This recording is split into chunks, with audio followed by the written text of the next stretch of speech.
Krishna, Krishna Krishna, Hare Hare, Hare Rama, Hare Rama, Rama Rama, Hare Hare, Hare Krishna, Krishna Krishna, Hare Hare, Hare Rama, Rama Rama, Hare Hare, Hare Krishna, Krishna Krishna, Hare Hare. Hare Rama, Rama Rama, Hare Hare, Krishna, Krishna Krishna. Les dévots de la conscience de Krishna sont aussi reconnus comme étant des yogis. Pourquoi? Parce que c'est une forme de yoga. Nous, notre méditation se fait, oui, dans des postures comme celle-ci, yogiques. Lorsqu'on chante sur un chapelet, nous autres, on appelle ça un japa, un mala. Et puis, on chante les noms de Krishna dessus. On fait une méditation pendant 2 heures, sans parler, sans bouger. Hare Krishna, Krishna Krishna, Hare Hare. Le mantra, c'est Hare Krishna, c'est bien entendu. Dans la chanson de George Harrison, My Sweet Lord, vous pouvez l'entendre.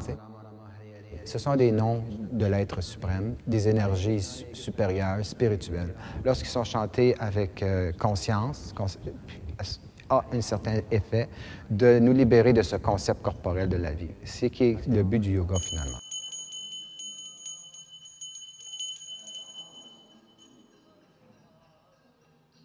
Ici, on se réunit à partir de 4 heures le matin.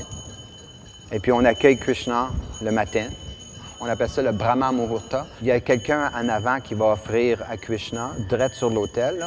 On va offrir de l'encens, on va offrir du feu, on va offrir de l'eau, on va offrir du vent aussi, des fleurs.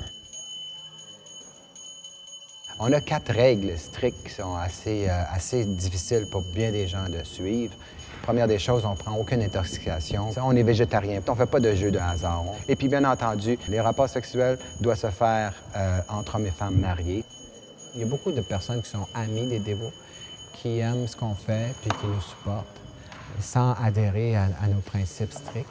Par contre, il y en a d'autres qui veulent, eux, essayer de suivre certains de nos principes et puis d'essayer de vivre une vie un petit peu plus monastique. Parce que ceux qui restent ici, c'est bien entendu ceux qui veulent rester avec nous, bien, ils demeurent ici dans le temple. Ils demeurent dans le temple et ils participent aussi à nos activités spirituelles, autant les hommes que les femmes. On a aussi un ashram pour les femmes, un appartement pas loin. Et puis, on a certaines autres femmes, comme ici Gurumukha, qui, elle, reste avec son mari à quelques rues d'ici, qui est dévote, qui adhère à nos principes, qui a pratiquement rien chez eux, puis qui vient à l'occasion avec son harmonium chanter pour Krishna.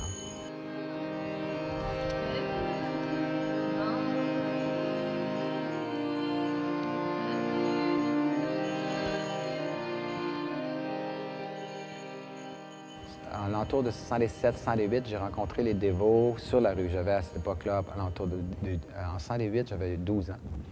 Et puis, tout de suite, ça m'a marqué. Et puis, même si j'étais jeune, ils m'ont donné quand même un magazine que j'ai pu regarder. Je me suis intéressé à leur philosophie, je me suis intéressé à leur personne, et puis j'ai développé d'amitié avec eux. Puis en 1977, j'ai décidé de tout lâcher, moi. Et puis, je suis devenu un moine comme à plein temps. Et avec les années, j'ai continué la conscience de Krishna. J'ai toujours vécu selon la philosophie de la conscience de Krishna. Maintenant, mon garçon est rendu grand, il ne reste plus avec nous. Ma femme et moi restons à Mascouche, mais je suis quand même assez occupé à l'administration de ce temple ici et des dévots qui y demeurent.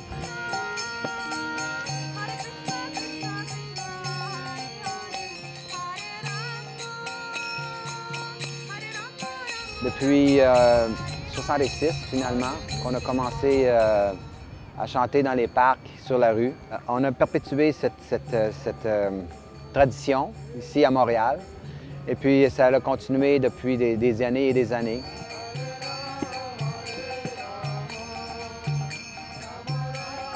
Ça m'apporte une certaine béatitude, finalement. Ça m'apporte aussi la foi. Ça m'apporte de voir les réactions des gens.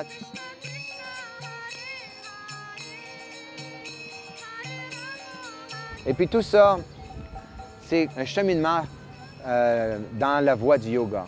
Être un yogi ne veut pas dire être yogi la fin de semaine ou être yogi la semaine, le soir de la semaine ou quelques heures par semaine. Mais être un yogi, c'est être un yogi du début à la fin.